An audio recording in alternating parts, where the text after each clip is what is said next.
नमस्कार मित्रांनो, ठरलं तर मग या मालिकेच्या येणाऱ्या पुढील भागामध्ये आपल्याला खूप मोठा ट्विस्ट पाहायला मिळणार आहे.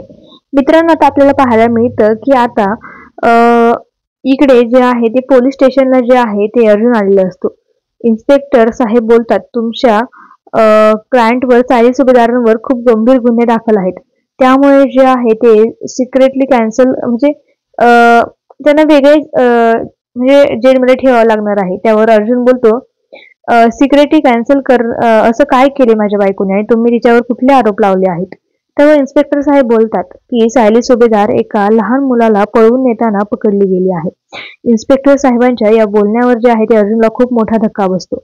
तर इकडे पोलीस स्टेशनच्या बाहेर अर्जुन आणि चैतन्य बोलत असताना तिथे मीडियावाले येतात. मीडियाचे काही लोक अर्जुनला जे आहे ते प्रश्न विचारू लागतात. त्यातला एक व्यक्ती बोलतो, अर्जुन सुभेदार, तुमच्या बायकोला अटक झाली आहे.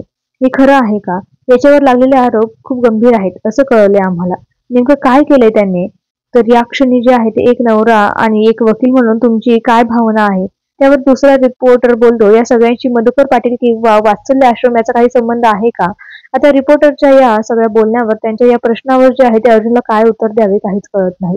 तर येणाऱ्या पुढील भागामध्ये आपल्याला अर्जुन जो आहे तो आता या सगळ्याच्या मुळाला जाऊन सायलीला कशा प्रकारे निर्दोष सोडवणार हे पाहणं खूप रंजक असणार आहे.